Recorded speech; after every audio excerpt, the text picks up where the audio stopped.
Hello, my name is David. If you've ever had someone take credit for your hard work, if you've ever swallowed the rage while they smiled and reaped the praise, then you're going to love this story.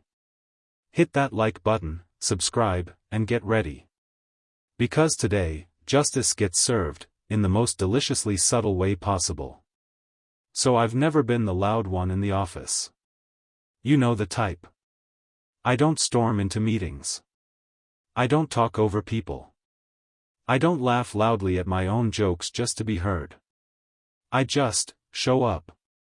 I do the work. Quietly. Consistently. Thoroughly. I stay late when it matters. I double-check my data. I back up my slides. I cover other people's gaps. I'm the glue that holds projects together, and like glue, no one notices unless something breaks. And in my department, people break all the time. But one person never seems to. One person always manages to float above the chaos, untouched. Her name's Veronica. Picture this: glossy auburn hair, always perfectly curled. Designer shoes clicking across the floor like a countdown. A voice that oozes confidence, whether she knows what she's talking about or not. She's the one who brings muffins to Monday meetings. The one who volunteers for presentations and somehow always ends up in the spotlight, even when she didn't build the stage. And the worst part? She's good at pretending she's nice. Let me just polish this up a bit for you, she'd say, looking over my slides. Polish. That's her favorite word. It makes what she does sound so innocent, like all she's doing is dusting a masterpiece, not rewriting the caption to sign her own name under my painting. The first time she did it, I chalked it up to miscommunication. I'd put together this analytics-heavy quarterly review deck. I mean, it was dense. Regression models. Market forecasts. Time series visualizations. Stuff that takes weeks to get right. Veronica swooped in 2 hours before the exec meeting and added 3 bullet points to the key takeaways slide. Then she emailed the whole thing to the leadership team, from her account. No CC. No mention of me. I only found out because the VP congratulated her on the excellent predictive modeling. She said, "Thank you. It was a team effort." Team effort. Right. I felt that first hot sting of betrayal in my chest. That ice water poured down your back kind of anger. The kind that doesn't let you sleep because you're replaying every little moment, wondering if you were being paranoid. Wondering if maybe, you were the problem for caring too much. But I let it go. I told myself, it's just one time. Don't start office drama. Don't be that person. But Veronica counted on that. It didn't stop at that one report. In fact, after that success, she started doing it more often. A few tweaks here, a last-minute edit there. She was like a seagull, swooping in right before the deadline, squawking loudly, pooping on the final product, and then flying off with all the credit. Each time it happened, I could feel something changing inside me. I stopped speaking up in meetings. What was the point? She'd take my ideas and reword them 5 minutes later, then thank me like I was the intern who brought coffee. I'd go home with clenched jaws, massaging tension out of my shoulders, trying not to explode at my cat. I wasn't just angry, I felt small. Powerless. Invisible. I started questioning everything. Maybe I wasn't a team player. Maybe I wasn't leadership material. Maybe I deserved to be invisible. That's the thing about this kind of sabotage. It's not just about stolen credit. It erodes your identity. Your sense of worth. Your confidence. And she knew exactly what she was doing. The straw that broke me wasn't even that dramatic. We were prepping a client-facing proposal. Huge opportunity. Potential promotion on the line. I had poured everything into the pitch: data segmentation, behavioral targeting analysis, tailored visual strategy. I even stayed till 10 p.m. 3 nights in a row. The night before it was due, I got an email from Veronica. "Hey, I took a quick look at the deck, great start. I just cleaned up the narrative flow and sent it off to Mason and Jenna for final review. Thanks for the assist. Great start. Cleaned up the flow. Sent it off." My heart sank. I opened the shared drive and saw the final deck, rebranded. Reworded. My charts rearranged. No trace of my name. And then, like clockwork, came the email from Jenna. "Great job, Veronica. Can't wait to present this next week." I stared at the screen, jaw slack. Hands trembling. That night, I didn't go home angry. I went home focused. It's a strange thing, the moment you stop being afraid of losing. That night after the client pitch was hijacked, I sat on my couch in the dark. No Netflix. No music. Just silence, and that slow, creeping awareness that something inside me had shifted. I didn't want to vent. I didn't want to cry. I wanted clarity. I stared at my laptop, opened the final version of that deck again, and began scrolling through every single slide.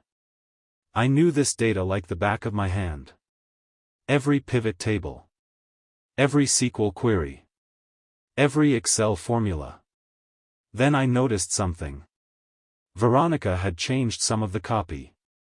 Not just the branding, she had reworded a few descriptions in a way that slightly altered the interpretation of the data. It wasn't wrong, but it was sloppy. Superficial. She hadn't read the research. She hadn't run the tests. She didn't even understand what the statistically significant variance actually meant, she just thought it sounded impressive. And that's when the idea bloomed. Slow. Elegant. Cold. I didn't want to call her out. That would be messy. He said, she said. HR meetings. Drama. No. I wanted precision. I wanted to watch her do what she always did, jump into the spotlight, only this time, the floor beneath her would be made of glass. And I was going to crack it. A month later, our department was handed a new assignment, a quarterly impact review for our client strategy team. High stakes, data-driven, and due for an all-hands presentation. I volunteered for it immediately. "I've got the bandwidth," I told my manager. "I've already been working on something similar." Veronica's eyes lit up. She smelled blood in the water. "Oh. I'd love to help tighten things up before it's finalized," she said, in front of everyone. As if we weren't all used to that same little script. I smiled. "Of course you would." I got to work. And by that, I mean I got to crafting a masterpiece of strategic sabotage. Here's what I did. I built the deck like I always do, clean visuals, strong data, compelling narrative. But this time, the data itself had tiny fractures. Not enough to scream wrong. Just, not quite right. Some percentages were slightly off. One chart used the wrong data column, subtly mislabeling customer retention trends. I cited a study, but intentionally misattributed it to the wrong journal. I even inserted a projection chart that used a reversed axis, making an increase look like a decrease. To the average eye? Flawless. To someone who didn't read the footnotes or cross-check the numbers? Solid gold. But to someone in leadership with real analytical skill? It was a trap. Once the data was scrutinized, even just a little, it would fall apart like wet tissue paper. 2 days before the deadline, I sent Veronica a message. "Hey, I'm running behind. The draft is messy. Can you take a look and get it over the finish line?" Bait. She responded in 8 minutes flat. "On it. Happy to help. I'll give it a polish and handle the submission if that helps." Hook. "Absolutely. Appreciate you." I replied. Sink. She took the draft. Glanced at it, maybe. Added a few fluffy bullet points to the executive summary. Tweaked the formatting. And then, right on schedule, she emailed it, from her account, to the department head. She CC'd me, of course. Generous, right? Final version attached. Let me know what you think, she wrote, signing off with her signature little wink emoji. God, that emoji. I sat back in my chair and breathed deep. My heart was thudding like a slow drum. This was it. The morning of the all-hands presentation arrived like a silent storm. I was early. I always am. Sat in the back row of the conference room, sipping lukewarm coffee. Watching. Veronica strutted in, laptop tucked under her arm, beaming like a pageant queen. She made eye contact with me and offered that same sugary smile she always used when she thought she'd won. And maybe for the first time. I smiled back. The room filled. Laptops clicked open. Projectors fired up. The department head, Mason, gave a quick intro and handed the floor to her. Veronica stepped up. Click.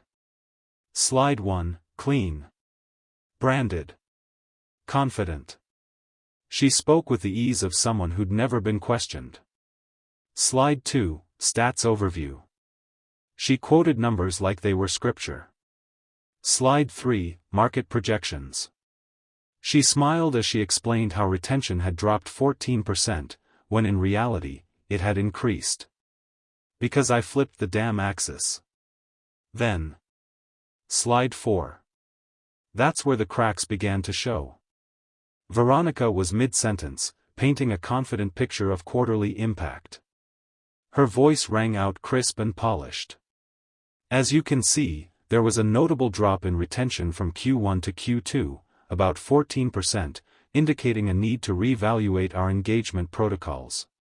She clicked to the next slide, her tone unwavering.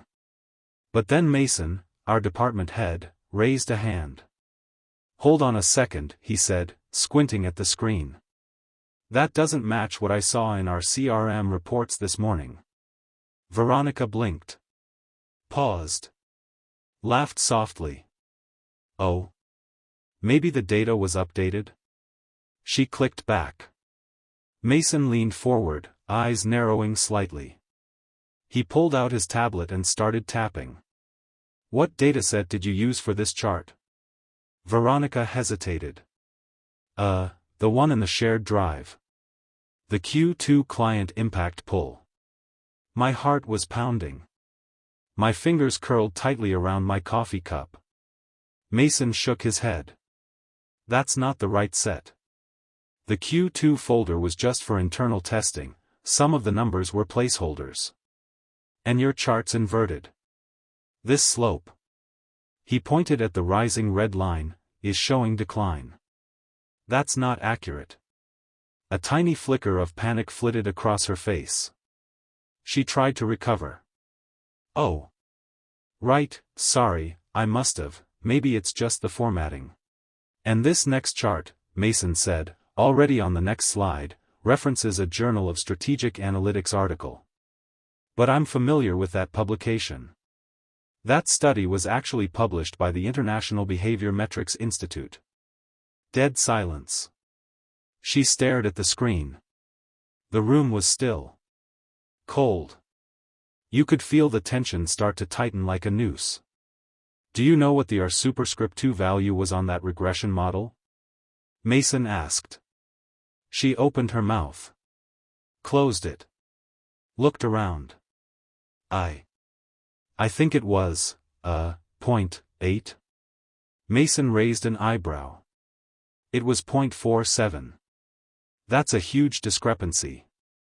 Her face flushed. Now she was flipping through the slides faster. Losing control. Losing the room. And the worst part? She didn't know what had gone wrong.